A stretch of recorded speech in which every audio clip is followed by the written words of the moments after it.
When your faith is in him, it can never be shaken.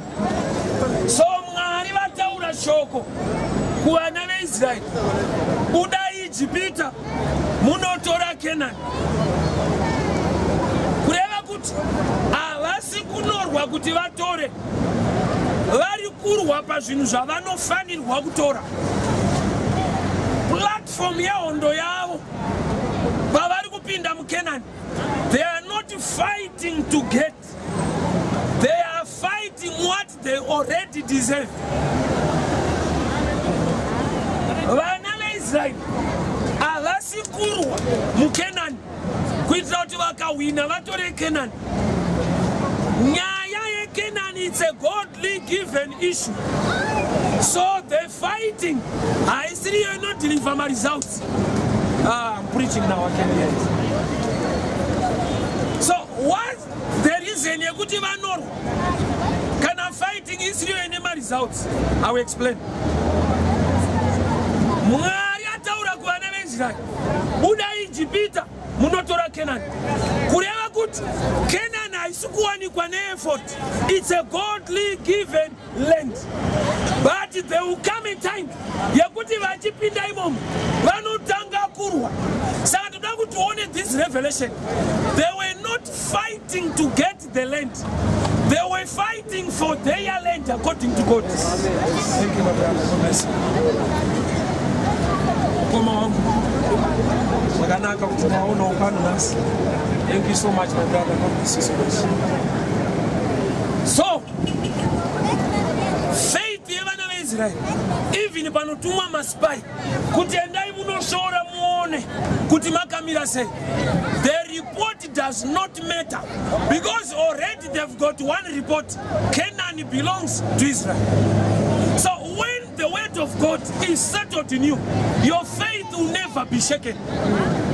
Kana kutaura kwa Jehova, kana kuziva kwako Mwari kwasvika palevel yekuziva Mwari chaiye kuti iye haashanduke, haazomirira kunaka kwezvinhu kuti zvako zvikunakire. Iye akanaka munguva dzose. God is good all the time. All the time God is good. Saka Mwari wemhando iyoyi ndiye muridzi weshoko ratinoverenga pano. Ndo Bible ratakatenda. Whatsoever challenge yauri kuona, you are like a spy. But paunounza a bad report, you are killing your faith, not God. Fungwa ya Mwari ndeyekuti Kenani iende mumaoko evana veIsraeri. Kureva kuti whether they fight or not, it's settled in the heavens. Canaan is now for Israel. But ichakonzera kuti varwe for one secret.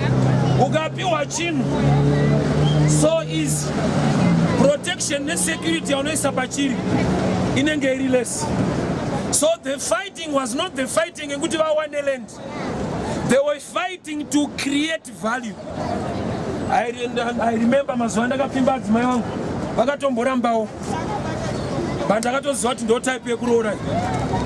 Vanga vasingarambe zvekuramba, vairamba zvekuratidza value kuti hatingobvuma bvuma. Ndo zvakandiratidza kuti anorooreka kuramba. I'm sure you can agree with me.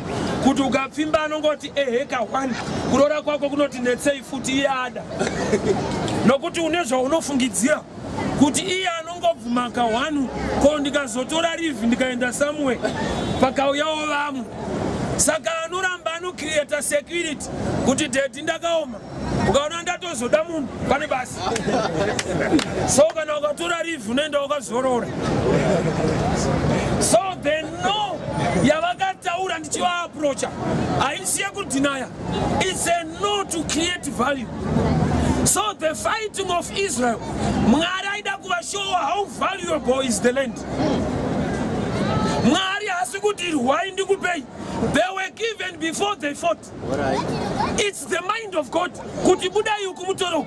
So the fighting haisiyo any results. The fighting is to create value. And it's just but I've come to tell you the voice of God. God is trying to create a value. He wants you to have a better look. Ukazoziva kuti andakazviwaniswa naMwari zvamboti netsei ucharamba uchifamba naMwari. There is value creation. Kwete kuti you are fighting to get things. God loves you so much you get it. But the fighting is still on. How can I fight? Kana Mwari wacho ati ndezvangu. Check kuna Israel. He was fighting in Canaan. Yet is in the but you wonder it. But in that revelation, you on the Vasikuru Wakutivatore, very good tour one of Kutin Dezao. Saga problem, I tell a change, very good Wakutivatore, no good Havana Shokoregus out in Dezao. The fight is different now. Let me explain. Israel Asikuru Kutrataka Winatore Kenan. Ah, that's wrong concept. Very kurwa nokuti vakapiwa Kenan. Problem yaitava mwedu uri kurwa zvausina kupiwa zvausingazoti pfungwa yaMwari yakamira sei. Kana uri wekwamwari chese chaucharwira unenge une a voice from God. Ukarwa usina shoko raJehovha.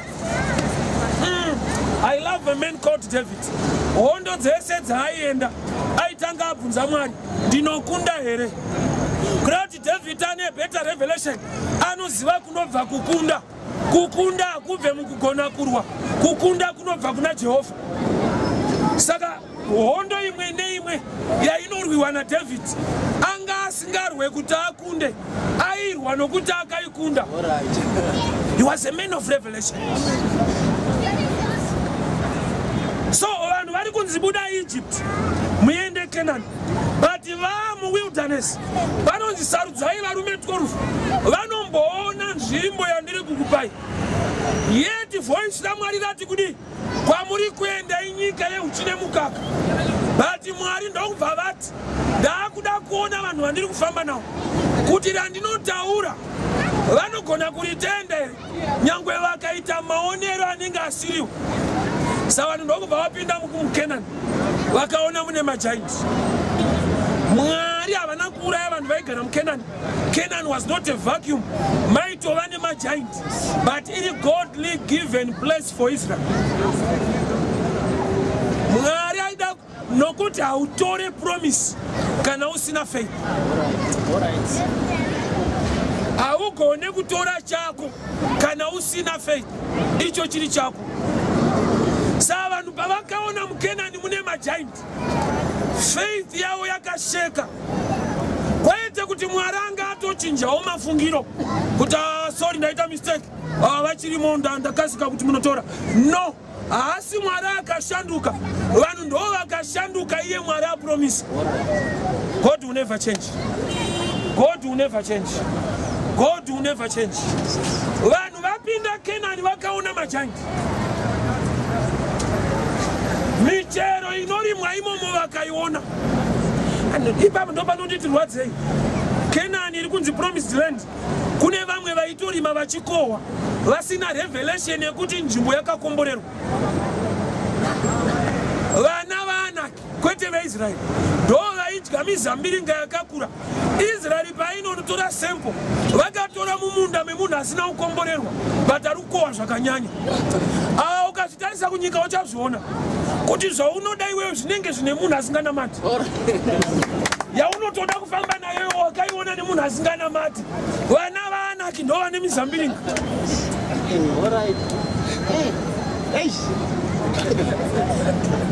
But I've come to tell you this.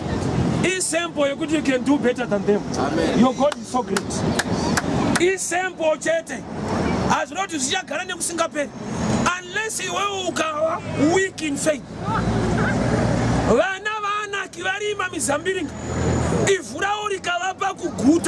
But they didn't know. Kuti farming here is a sample for Israel, for you farmers. When wakatoko wakaguta muKenani varidzi vasati vauya, varidzi vakambotora sempo yevanhu vasiri varidzi, vakatoona kuti shuwa vanhu vane mizambiringa yakakura, but havana chivimbiso naMwari, but ivhu ravo riri kuvapa kudya. Israel chamunetsa ndeichi maonero ake. Zvanzi vana vamajainda havambobvuma kuti titore, whether vanobvuma kana kuti havabvume, ari kuda kuti mutore is more than those giants. Amen. Iyo ndo yava faith yavo yanga yamu maonero, yet Bible not. When you walk by faith, you must not walk by sight. Mwari ndi ari kutitora iKenani. Saka kana ukaona mune magiant akakura zvakadii akutitora, you cannot compare God and a giant in Canaan. But iwo vakafungidzira kuti nyaya yeland yeCanaan ichadhelifwa nefighting, yet they were already given by God. Fighting yaingova yekucreate a value, but the land belonged to Israel. So anouya vanhu osora odzoka neNev report, only 2 guys, Joshua and Caleb, vanoti no, we are able, we can overcome. Caleb and Joshua maonero avaita haana kusiyana nemaonero etu kwavamwe, but vane mafungiro avainawo pamusoro pezvinhu zvaonekwa. Vaona Mwari achivagonesa, hazvireve kuti majaindi ari kuonekwa havana kuaona. Just like when you are born again, uri mukristu unongoona sei maonero anoita vasinganamati. Even uri mufundisi, maonero anoitwa vanhu vachiona vakadzi ndo maonero anoita pastor kuti uyo mukadzi. Hapana chinochinjwa ipapo, chinenge chachinjwa isystem yako yebelief nekutenda neona nerespect nediscipline mauri, but your sight remains sight ye human being. Saka Caleb and Joshua magiant vakaona, but they never talk of giants. Nyangwe vaona magiants. Uchaona kuti vamwe pavanotaura nyaya yegumbo, iwe unenge uchiriona but hautaure nyaya yegumbo. Inyaya yekuti mauri wakaburitsa such information. Vamwe vachidiscussa zvinhu zvamuri kutoona, iwe unotoshaya comment pazviri, yet uri kutoonawo. Why? Program yaakurarama mauri haigone kukutendera kubata nyaya idzodzo. So you see, now yekunamata, the man must change inside. Mukati mukava neshanduko, it's easy kuti aite zvinoda Mwari. Saka uchiona zvakaomera mwana ari mudumbu kuti adewo zvaanoda kudya, kana akada chadyiwa naamai ndo chaachadya, kureva kuti akakonectwa kwete kuchoice, kusystem. Ground choice iri kumunhu akamutakura kwete kuna iye. Amai vakada madora, mwana ari mukati umwe achida zvakanaka, haana zvaachaita. Kana abuda ndo musi waanogona kuramba kuti madora handida anobaya. Kana ari umu nezvinobaya nezvinovava, haana choice. Ipicture yemunhu asiri born again. Kana akatoda kuita chakanaka, anoerekana atoita chakaipa. Why? Zvinora mweya unotonga maari ndo unopa influence pa character yake. Pauro anoti, chandinoda kuita handicho chandoita. Kureva kuti kana wakurarama muna Kristu, you walk as the Spirit leads. Unofamba sepfungwa yake kwete yako. So let me go back to these people. So theme scripture, Revelation 12:11 yati vakakunda neropa regwana uye nekupupura kwemiromo yavo. Ukatarisa panhau yevana veIsraeri, ropa ranga ratoshanda kare in Egypt. Vane ropa ravakaisa padhoo, ropa regwayana rakaiswa padhoo, vakabuda muEgypt. Rachanga chasara testimony of their mouth, but instead of bringing out a testimony, vanga vakuprofita future. instead yekuti nyangwe vaona magiant vaifanirwa kubatanidzana uye ropa yemuEgypt uye nezvaitwa naMwari munzira uye nekaburiro kavaita muEgypt. Inzwa, Mwari vakakubvisa kure zvekuti havangakubvise kure kuti vakudisappointe nhasi. Unopaziva pavaifanirwa kufa kana kusararama, but Mwari vakakutendera kurarama. Havana kukutendera kuti urarame kuti ugonyadziswa. Problem ndeyekuti matestimony iwayo unoaeliminate, unabasa nawo. David anoti achiona Goliath, ini yekuti ndinomurova kuzodii haisi nyaya, but ndinoziva zvandakarova. Ndiri musango, Mwari vakandipa kukunda pane bere, ndikauraya shumba. The power of the testimony iri muna David ndio inoita kuti afese Goliath without fear. That one thing that destroys fear in you, I see prophecy of future, is the testimony that lives in you. Unazizwa kuti enemy ye faith is fear. How do you kill fear? Fear inonyanyo kuadzwa kana uchigona kuremember where God took you from. You don't fear what you face in future. Amen. Goliath aitotyisa zvechokwadi. David anakona Goliath kari kadiki, akaona Goliath riri giant, but the power of the testimony yakaita overlook kukura kwa Goliath. A lot of people challenge yawasangana nayo nhasi, it's a small one. Mwari kwavakakubvisa, it's very far. So vanhu vakuzeza kutora nzvimbo inonzi Kenani, yeti vaburiswa mumaoko aFaro. Faro anga akaoma, but Mwari akaburitsa vanhu vake. Vanhu ivavo ndo vakudhauta Mwari iyeyo kuti Kenani aigarike.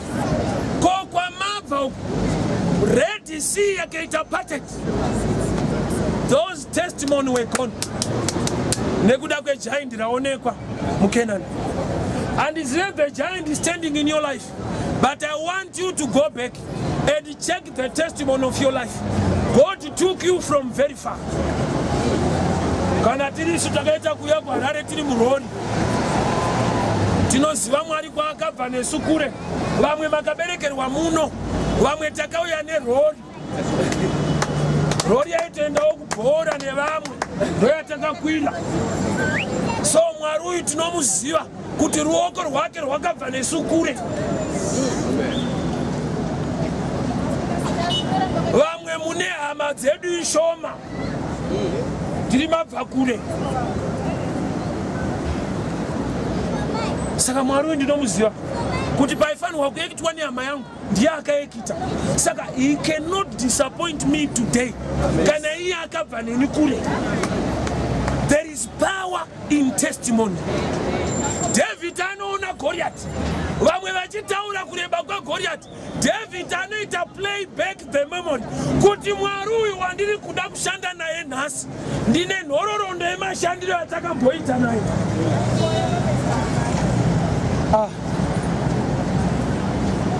Dai waizviziva zvinhu izvi.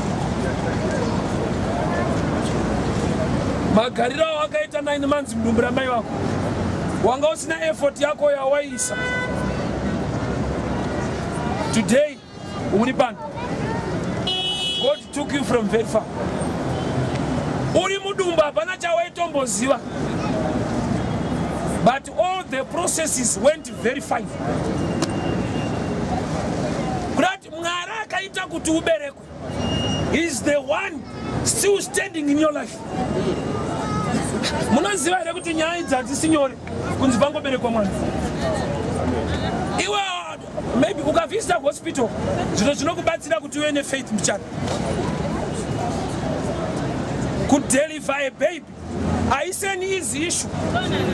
Vamwe vanoita miscarry, vamwe vanofa, vamwe zvinoita sei. Iwe wakaberekwa zvakanaka pasina kunamata kwawakaita. What more wakutomunamata Mwari wacho, iye aimbokugonera usinganamata. Ayo apa sana ndoba anofana ku pane zvaimbokuitira nokuti nzwa chinoita kuti Mwari atiitire kururama kwake. Samwari wakwataiwa ukanamata so ndokuti unyatsomupusha kuti aite. Ivo vana veIsraeri Mozisi anonzi buritsa vanhu ava ndinamata.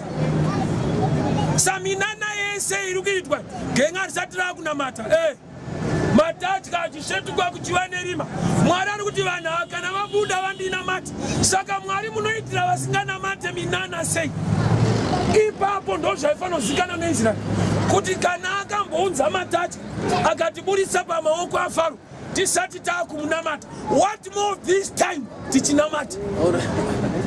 But still they were doubting. Buritsa vanhu muIjipita vandinamata. Kureva kuti mamiracles ese akaitwa muEgypt, they were done for people who are not yet worshipping God. But when they were now worshipping, they were doubting. I don't know what the faith inosheka sei. Kuti usinganamata ayikuchengeta. Apa wakunamata ndoba kutodhauta kuti pamwe zvingangoramba. Usati wakuziva Mwari uyu ndiye aingoita kuti urarame. What more nhasi wafesa a challenge, but to make things better for you, you are now a believer. But ndoba uri kutovhunduka kuti Mwari wakasandiona ndakuwara. Ko vaimbokuona sei usinganamati? Do you know how faithful God is? Mwari akarurama singaiti. Ndiye akadhila newe usati watendeuka. Zvaikupotsa zvese zviye usati wakunamata ndiye. Kana muri ikoko mune mufungidziro kuti ilaki. Get this revelation. Inyasha. Mwari anonaisa mvura mumunda womuroi nemunda womufundisi. Muroi aitobva kunoroi anofura achitenga mbeu. Anoziva kuti mukuru akatendeka kuroyana zvedu. But ambotirasisa akarurama. Inda uchikundwa nemuroi iwewe sei. Muroi anotenga mbeu achibva kunoroi. But aziva kuti mvura ndeyamwari. Anotokunda kuziva iwewe kuti Mwari wako akarurama. Haatarise kuita kwedu, iye kuita kwake kwakanaka nguva dzose. So there was a time, a famine. Genesis 26. Munzvimbo inonzi Gera. There was a famine. Mwari ndobva vataura shoko kuna Isaac kuti dyara. That one haisi good advice. Kana mvura isiri kunaya kuudza munhu kuti dyara. Ndoba ndakati Mwari haataure good advice, anotaura God's advice. Vanhu ndo vanotaura good advice. Mwari anotaura inongonzi God's advice. No wonder vanhu vaifamba naJona vane zvinhu zvavaiburitsa mubhoti kuti rireruke. That was a good idea. But God's idea kwaitova kuburitsa munhu kwete zvinhu. Yeti kwavanhu God's idea was the dangerous one. Yes. But the good ideas were the better ones. All right. Vanhu vaiti tikaburitsa zviri kurema rikareruka bhoti tinofamba zvakanaka. Jona muprofita ndokubva asimuka. Zikanzi varume yamuri kutamba yekuburitsai ndiyo, but zvamuri kuburitsa hazvisi. Vari kutoda kunyudzwa ari muprofita. Ndoba wakati pfungwa manje uya Satani. Rava kuti good idea inogona kuclasha neGod's idea. All right. Ya yekuburitsa munhu. Unozafa ngeni likasvika level iyoyo. Vazhinji vedu hatigone kurigamuchira. Nokuti tine vanhu vanoburitsa offering, vanoburitsa mari dzavo. But kuti aburitse small house mulife yake. Kana yaye kuburitsa munhu unotovuka kuti handisi kuparidza. Asi ndikangoparidza kuti bring your offering. Yeah, man of God, man of God. Asi tikati tasvika stage yekuti hatichaburitsa zvinhu. Munhu ari kugara nemunhu asiri wake ngaaburitse. Kana ukaenda naye Yes, so. Bhaibheri rinoti kuti varume vakati hazviite. kuburitsa munhu chazvanetsera manje mukasaburitsa munhu vanonyura vanhu saka yachoisi mukasaburitsa munhu vanonyura vari vanhu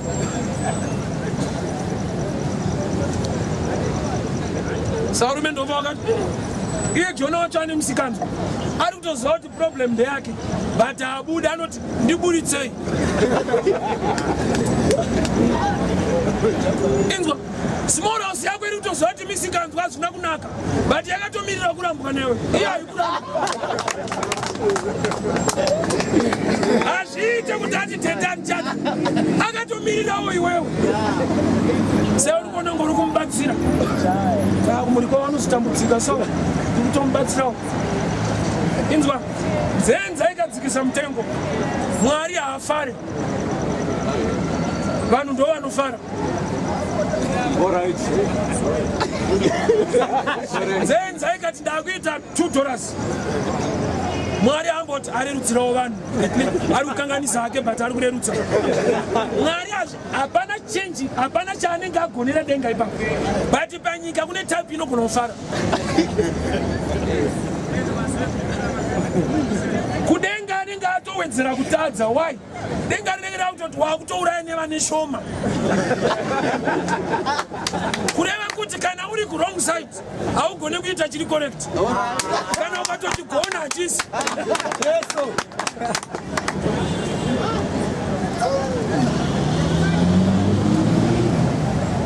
the 12 men vatumwa kunoita spy the land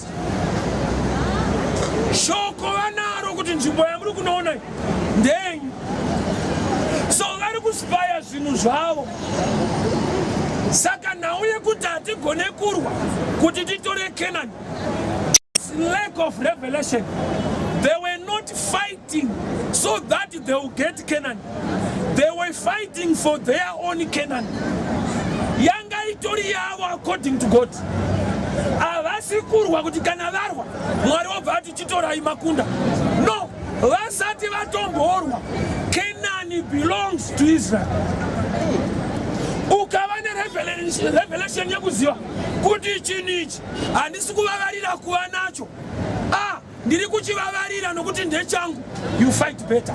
Amen. That's why Simba died. Muri kuparidza kuti vanhu vapfume arisiriro vhangeri ndikati you lack revelation Bible rangu rinoti you are not poor you are rich kupfuma mukingdom yaMwari haisa achievement identity ndiri kutaura Bible chairo kwete zvimachechi Bible chairo Mwari anoti you are not poor you are rich identity iyoyo haisa achievement whether unofa usina zvawachiva you are a poor man atadza kudiscover his own riches so when you are still a baby in the kingdom you try to look for riches but when you are mature in the kingdom you are a rich man discovering his own riches. All right. Vanhu vaviri vavo vakasiyana ari kudiscover zvinhu zvake neari kuvavarira kuzviwana. Let me help you with this one. Bese panorwiwa naDavid anotanga abvunza results. Ndoenda here ishe ndinokunda here 1 Samuel chapter 30. Go, pursue, overtake and recover all.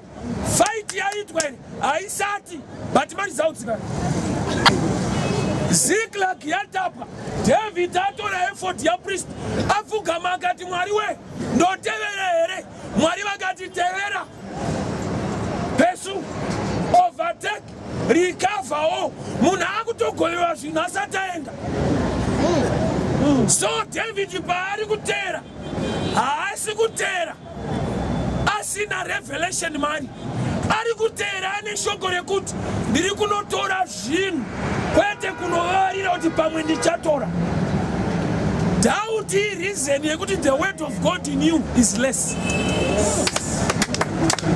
doubt yauri kufamba nayo inyaya yekuti Mwari wacho mauri haatauri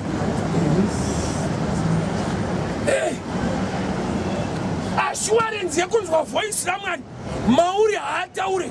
Saka unenge uchitongofa inzwa, mukristu haasi munhu anofamba nekufungidzira, munhu anofanira kufamba nekuziva. That's why Mwari vachiti vanhu vangu vaparara nekushayiwa ruzivo.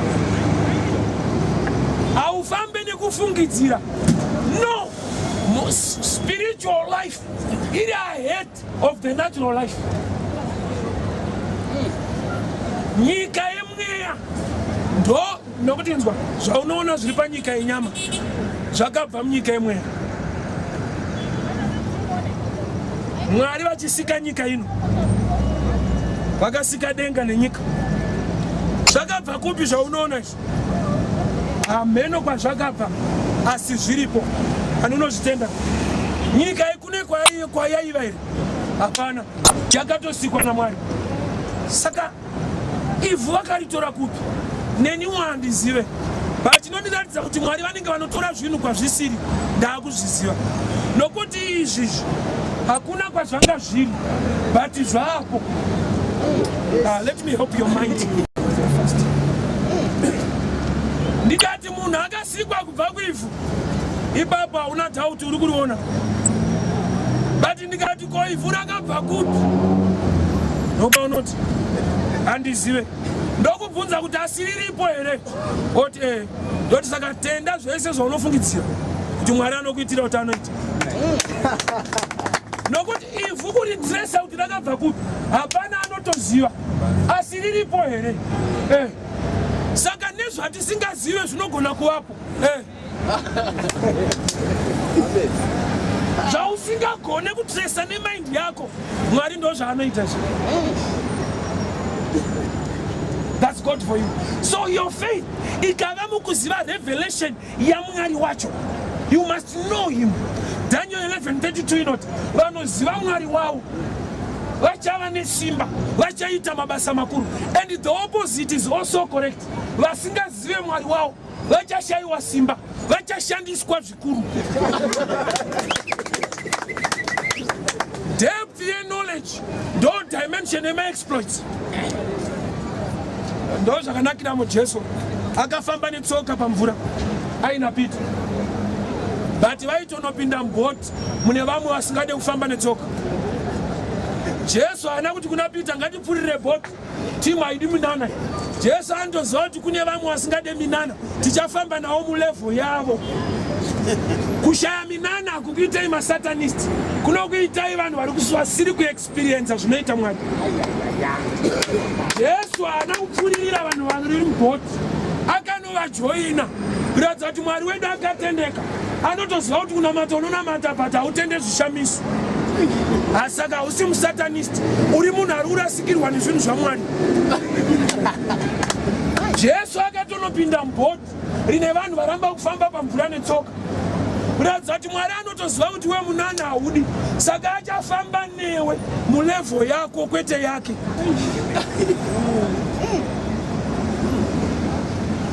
Pita ndiye akabuda chiti.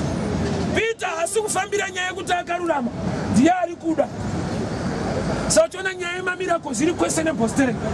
Because type inofanira kunge ichiitirwa haisiyo iri kuitirwa, vari kuitirwa type inozvida. Pita akati Ishe ndimi ndiuye here, zvikanzi uya. Pita afambirei pamvura ari kuda, vamwe vasarirei havasi kuda. Saka chechi ikati isu hatidi minana, Mwari anotozvinzwa oregerawo zveshuwa. Hamuite masatanist, munoita vanhu vakaramba simba raMwari chete. But pakuimba ndo pamunozondinetsa. Nomuchingoimba kuti anoshamisa. Anoshamisa. Kuti achishamisa hamudi futi. But inongogumira pakuti anoshamisa. Ngaashamise ka.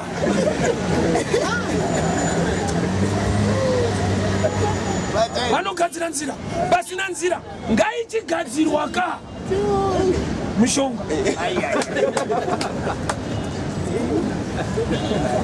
Mweya wokuramba simba rakakura hauna kutanga nhasi. Faro aitovawo nen'anga, ndo level yepower yaaitenda kuti iri haya.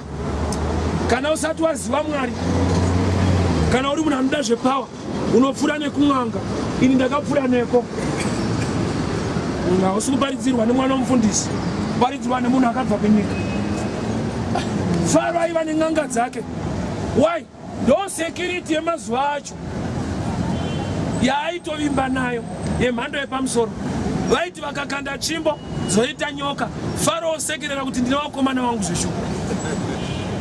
Hadzina kutanga ungokandwa musoko weMozisi, dzaitombokandwa kuti mudhara aone kuti ane vakomana vake. Vakakandwa kobhura dzosumuka somudhara kuti chidzorerai tiri safe. Ndo zvakaita kuti n'anga dzive pedyo. But one day a greater dimension of power came. Mwari ndokunzawo Moses anoitawo zvenyoka futi.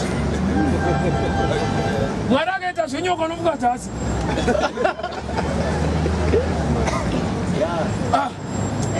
Mubhaibheri mune muprofita aifidwa neshiri Elijah. Imagine akapinda muchechenya akapa testimony kuti ndine zvishiri zvangu munotisa.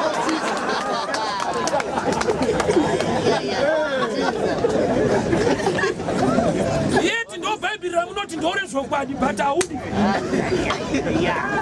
Moses munhu waMwari aiva netsvimbo yaiita nyoka. Munhu waMwari ane tsvimbo inoita nyoka. A true man of God. Ndipupure pano kuti ndine yangu.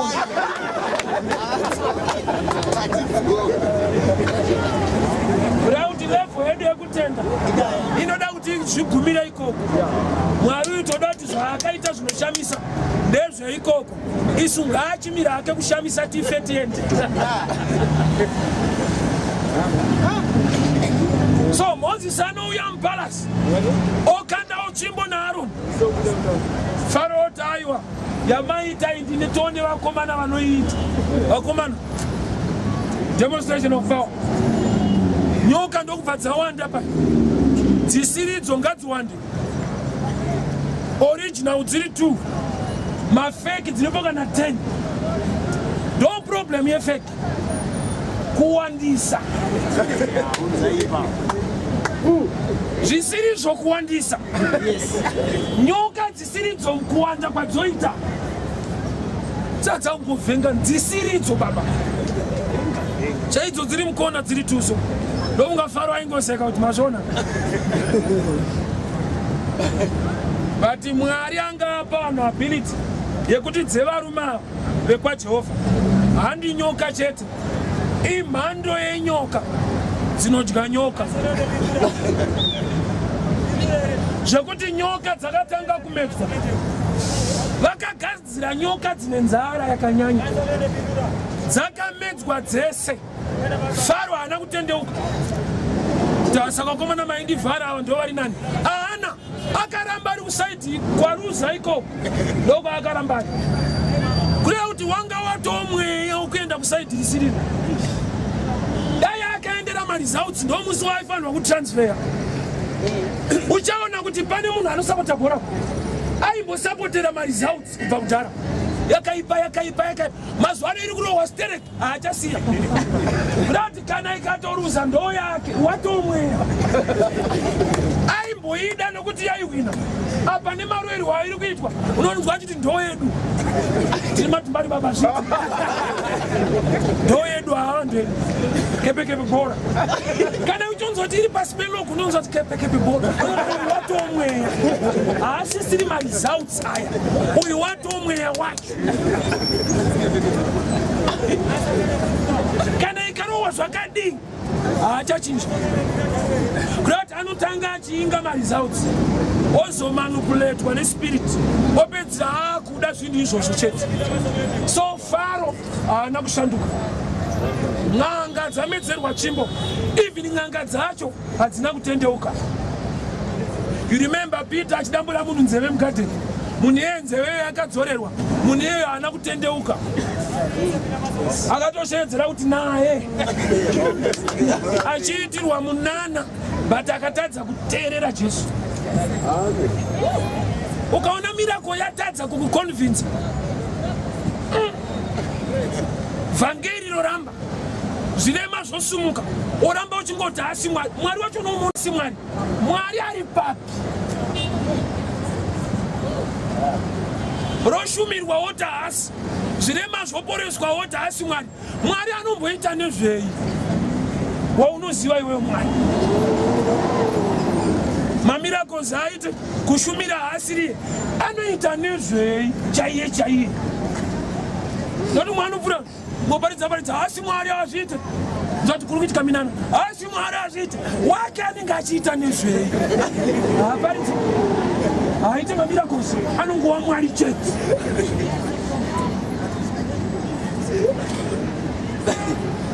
Ende wake iye ndiye anomudefenda. Zvirwirwayo iye ndiye anenge achitodefenda Mwari wake. Tasiri wedadaro. So these people, they were 12. Ndobva vanzendai munoona kuti kuri sei. There was no need yekuti vapinde. Dai vanga vari better dimension yefaith. Kuti aiwazvo Mwari vakati Canaan ndeye uchi nemukaka.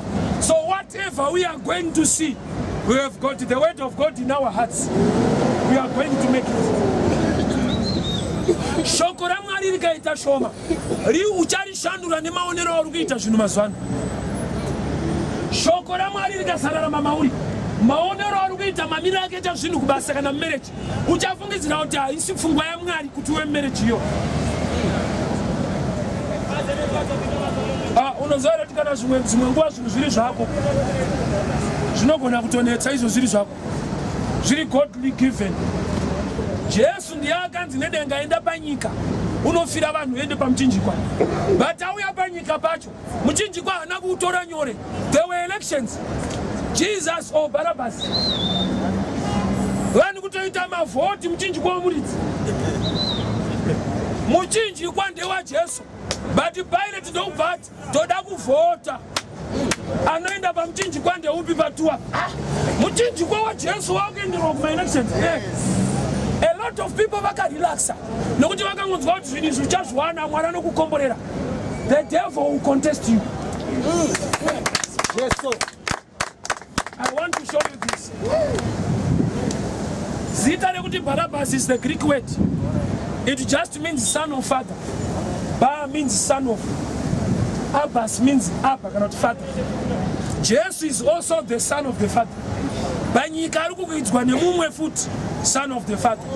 But it's son of the father ndiye anofanira kuenda pamuchinjikwa. But paita ana son of the father too. Wani wababa chaiwo nemumwe wababa usiriwo. Pese pane vhangeri rechokwadi risiriro harichaiko. Rodawo kutora muchinjikwa iwo. So vari two vari kuitirwa ma-election vanhu kwakubvunzwa munodana wani ndiye anoenda pamuchinjikwa zvekuti dai vanhu vakati Barabbas ngaende dai tiri pataiti taifirwa naBarabbas. I thank God kuti Jesu nyaya yepamuchinjikwa iye haana kuihwinira pama-elections. It was done in heaven. Iwe unoda kunohwinira kuinterview haudi kutsvaka nyasha before the interview. Unoda kunohwina mugemu racho haudi kutanga wahwiniswa naMwari before the game. Operate like a Christian.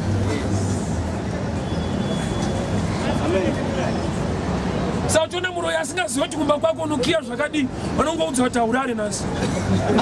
Asati aongorora kuti unokiya zvakadini andozandopinda ndezvako ndopinda chii. He's a spiritual man.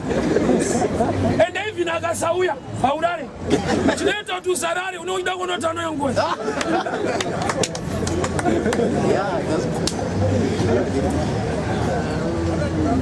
Vanhu vavimbiswa naMwari Kenani ndenyu.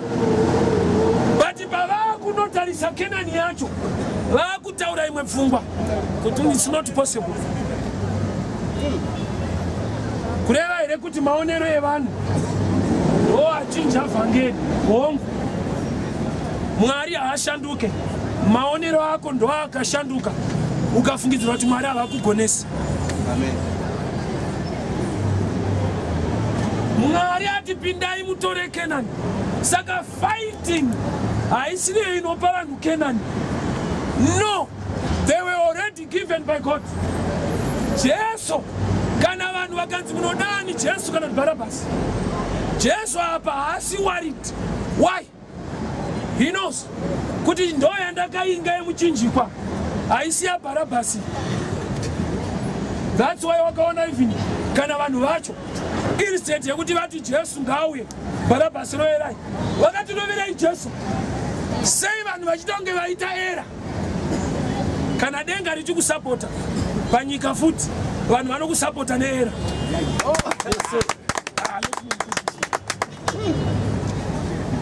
Barabbas na Jesu ari kuenda pacross ndiani? Ndi Jesu. Ndo pfungwa ya Mwari. Jesu ngadeure ropa vanhu vaponeswe. Saka kana vanhu vakanzi Jesu kana kuti Barabbas, vanhu vakatoti Barabbas shuwa inenge mistake, but yagara iri choice yedenga kureva kuti gore rino uchakomborerwa zvemistake. Aya vanhu vachaita mistake kuti zvako zviite. Jesu kana kuti Barabbas, dai wanga uripo waitotiwo Barabbas.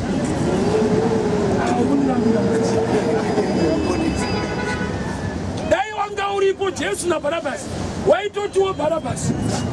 Chikonzero vanhu era yavari kuita ndoyo ichavaburitsa muera yavanorarama. Nokuti yagara iri pfungwa yaMwari kuti Jesu aponese vanhu. Sai wodofota vanhu vanganditire fefa ini havandizive vanozwanana ningi vachaita mistake. Uchakomborerwa zvemistake. Jesu akahwina nyaya iye ari correct. Anga asikafanira kuenda pamuchinjikwa dai marekodzi evarume akaburitswa kunzi uyu ndiye Jesu anoporesa zvirema, uyu ndiye Barabbas akarepa akaba mombe, munoda ani kuti abude? Wega unotsana kuti Barabbas anga isingaibude.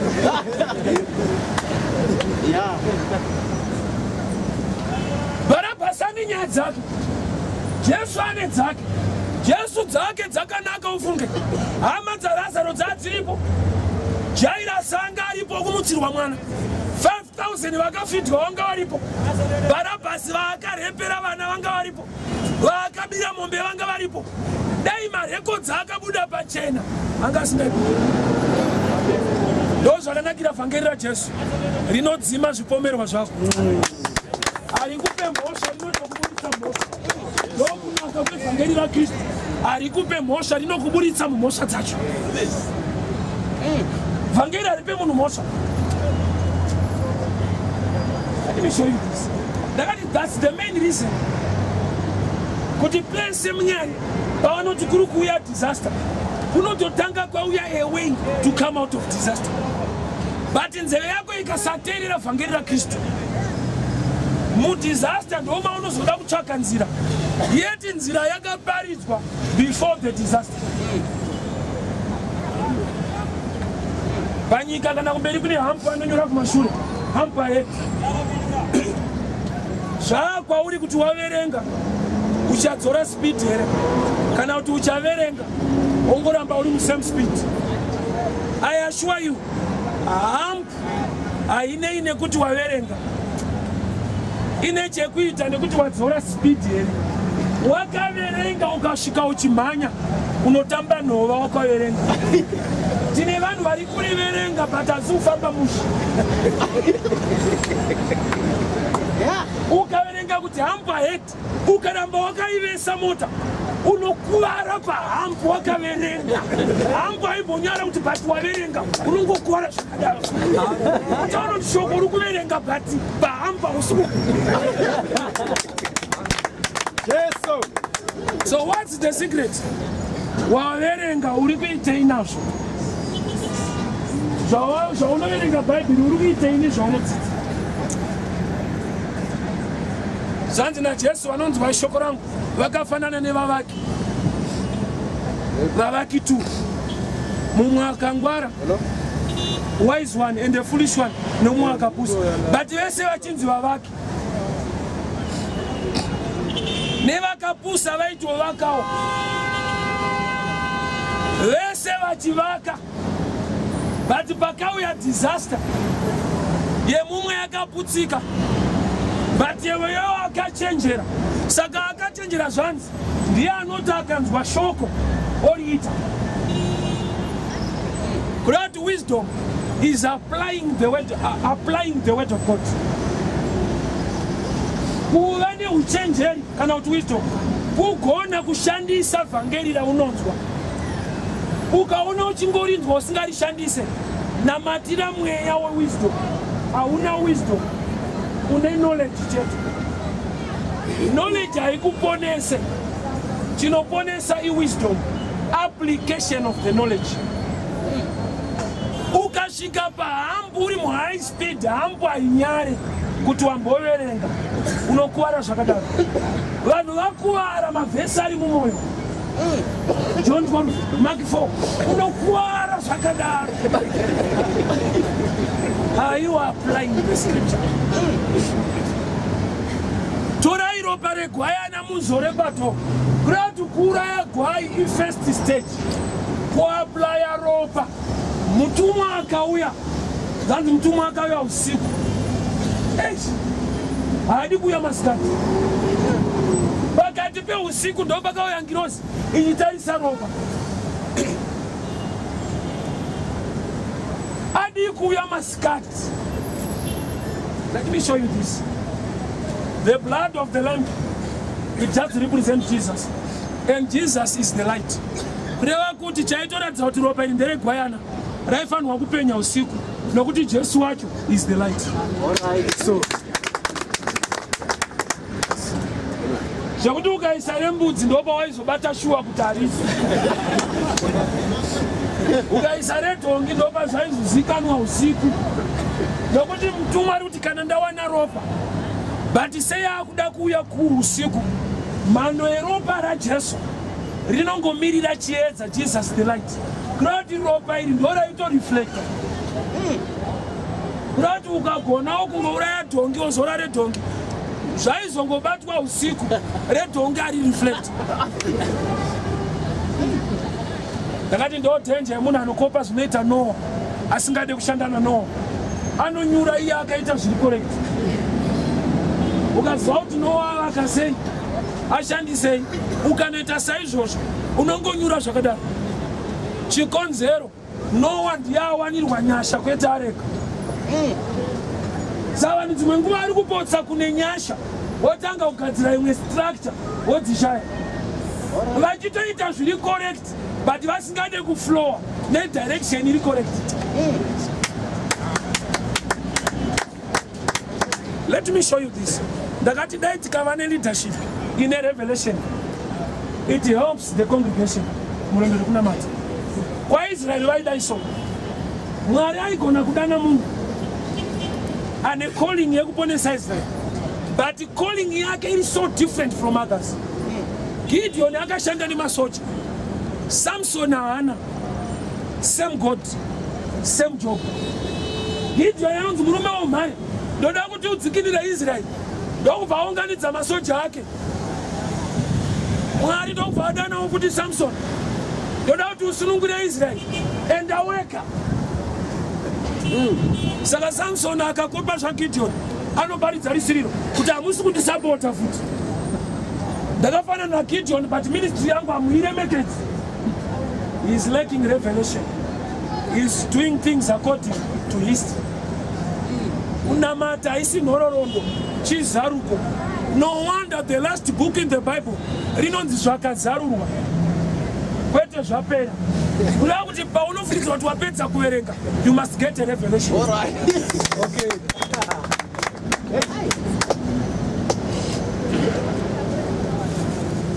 Vanhu vari kupinda Canaan kunoongorora kuti muri sei, yet vane word already ranzi naJehovha ndenyu. So mukati mekuongorora ndoma unoluza faith.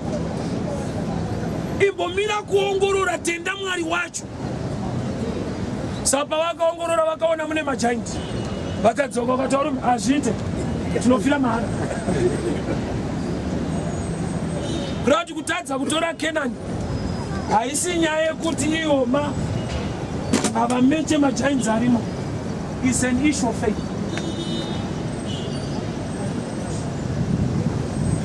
Iwo vaona mune magiant, even dai vakasvika vakaona mune vanhu vakaona, vaichinja statement.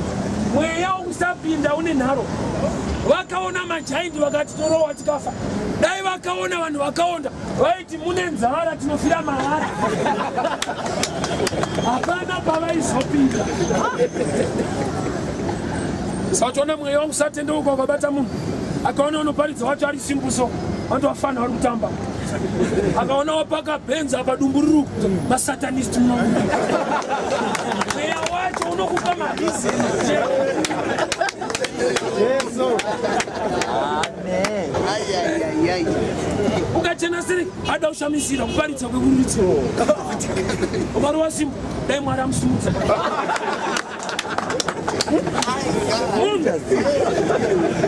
Unakaoma.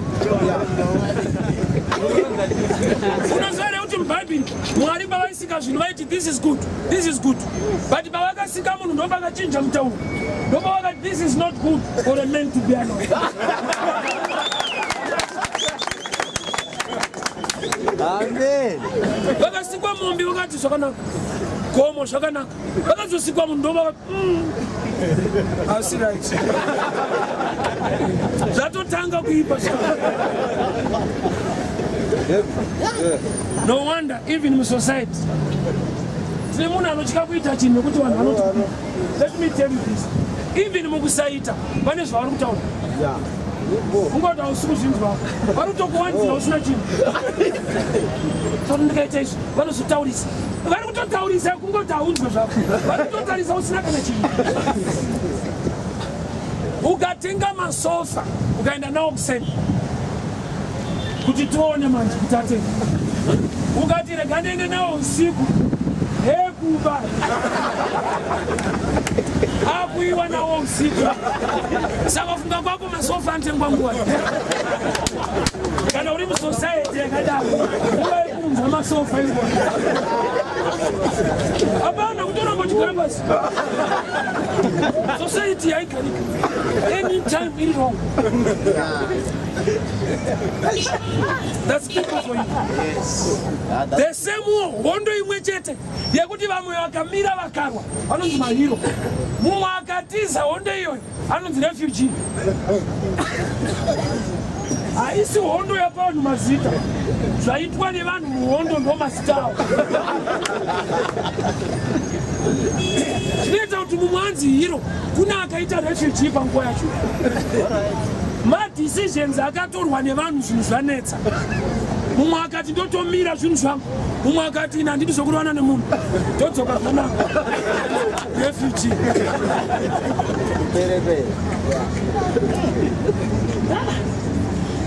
So my decisions are so these people, they were not fighting to get Canaan.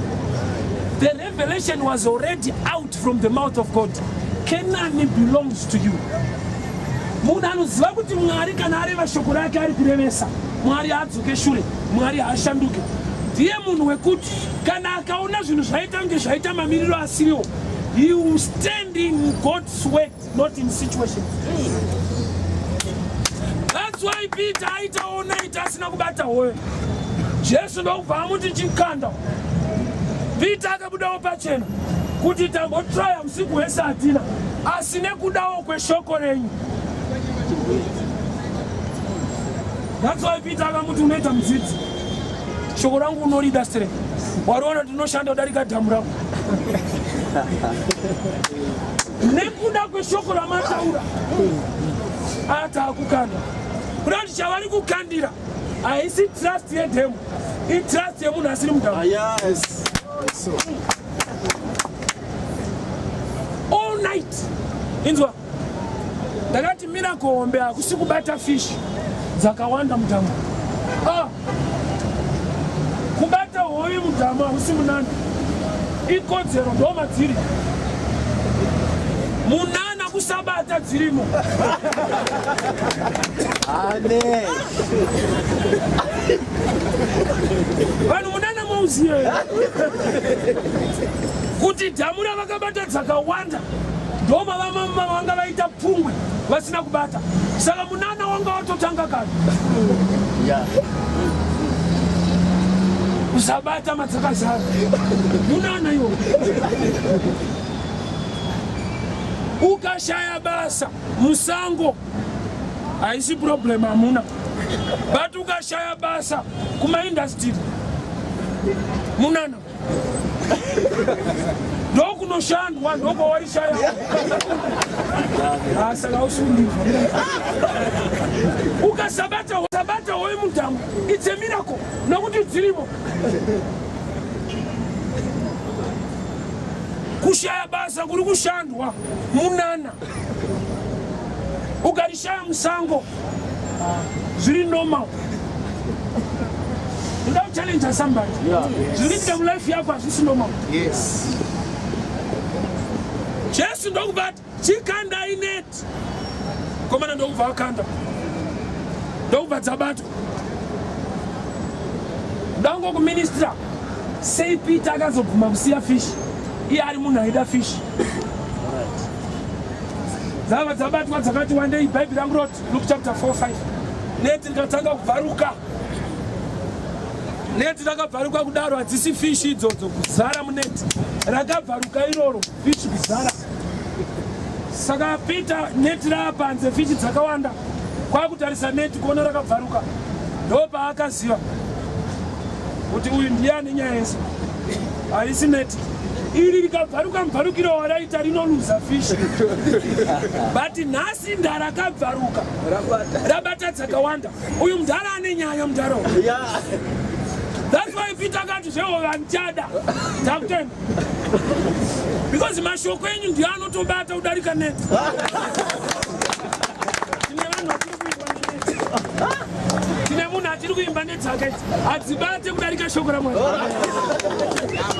Human effort, I get the word of God. Peter got a senator Gonaka Paruka. I got what Karate Paruka, I would have snacken a one. Says and got about what I boy and never book. But he's saying us, Raka Paruka Gudaro, Zakasara. No Bakas in pieces. Put in net and no better fish in us. Fish in those Zakabata net, you don't kill.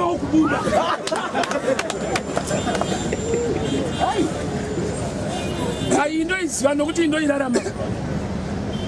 Tiri which call and I didn't get some sort of Catarachi. But right, but how don't be Amazon?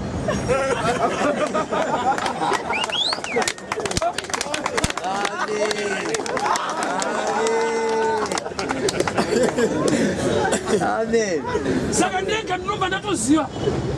Utanova this thing. Teachers. One mongo of net to grab better fish. But the fish don't a better net. Ari pondi kushumira mani. Unotoziva iwewe basa na unoshanda. Kuta unakuwana ne kukodzera. Iro ndo lakakuwana nokuti iwewe wakakodzera pana mwani. Yes sir. Inzwa muswe next week month. Wakati takuda mapepa ebasa unotozadzai. How about this one? I will not fight. But this fish at Nakubat one net. Fish not Zakatobata on net. Sagai Papo Pete and Gavin Zaruko. Chegos what is Shokorati off. Dora ita finish. No good in net in passing a shoko. You don't want to release at take it tabata.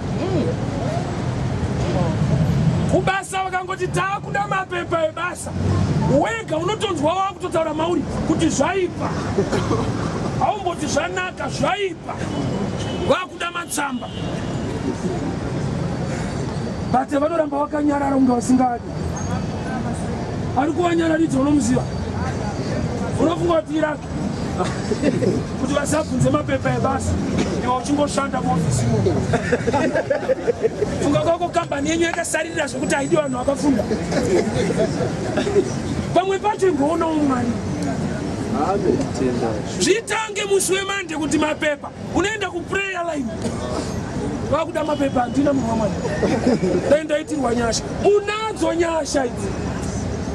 Vakagarika sei papa. Peter akati from today andingarambe ndichitrust net ino richitombobvaruka but nekuda kwemashoko emurume net rakabvaruka nhasi rabata. Uchaona kuti salary yako idiki but mabasa iri kubata mfemi saka isi salary ni shoko la Mwari nochengeta moyo. Amen. Ukaweka ya unotambira nekala la miroka unoita unapaleta ngorukuba don't nonzi nyasha bururu adziwekeke imba weka ya unotambira ja unotya ja unopfeka transport uzodi uchaona kungonotambira times 2 kaweka mushi yet izvo zvongo usingazvione waingofungidzira kuti ameno yaurifungidzira kuti ameno iri kuitika inyasha. So people vakagona kuziva a testimony they can overcome. Revelation 12 verse 11 vakakunda neropa regwayana uye nekupupura kwemiromo yavo. Ropa regwayana nderaJesu, muromo unopupura ndewako. Chii chinopupurwa zvaakakuitira Jehovha. David anoti kudii kuna Goliath, Mwari akandipa kukunda kumashure, nhasi ndokukunda, kureva kuti ndine nhororondo inogona kundipa assurance. Like me, Mwari akandidana ndichirwara neTB, saka kana ndikaita flu, I'm not worried much. Takapfura nezvikuru kare, Mwari akatipisa ikoko. Ima munhu anokupa laptop ungatadze kumutrasta kuti angakupe ballpoint. Anokanza ulipe nevanhu.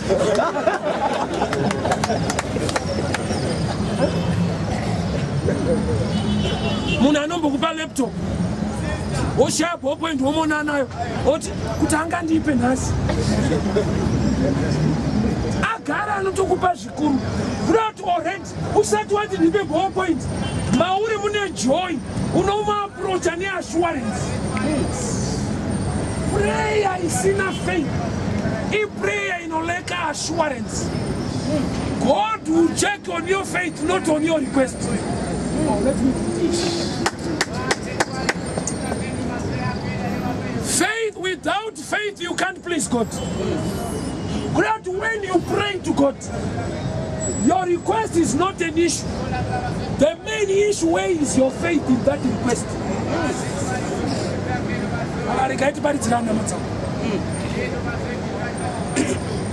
Kuti Mwari nditire nyai, Mwari mukanditira nyai mukandikundisa, nyaya yakakura iyi, Mwari ndikundisei. Unoziva kuti zvikuru kuvanhu kuna Mwari zvidiki. Mwari haana nyaya inonzi emergency. Vanhu ndo vane nyaya dziri emergency. That's why Jairus mwana wake paakafa, Jesu akamuti believe. Kunge nyaya isiri serious. Jesu ana kuti ngatimhanye, mwana atofa kaka.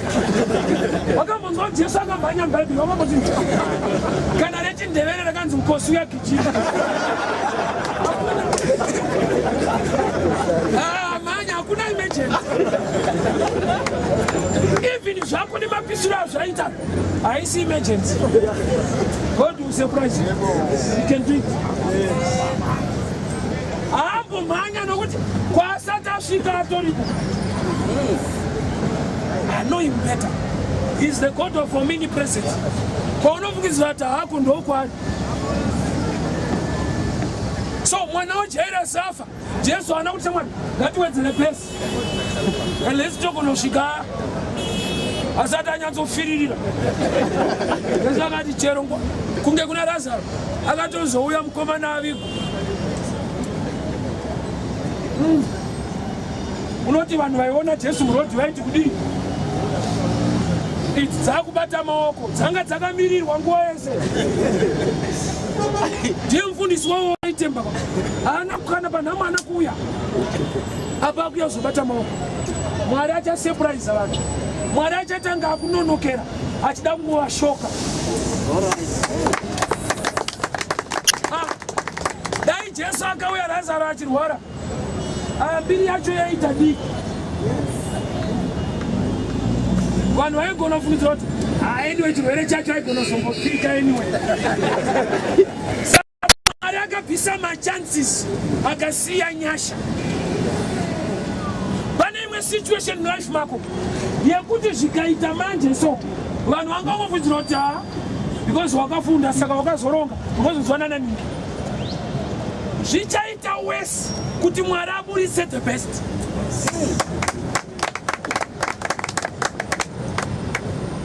So Mwari hapana paanomhanya. Why?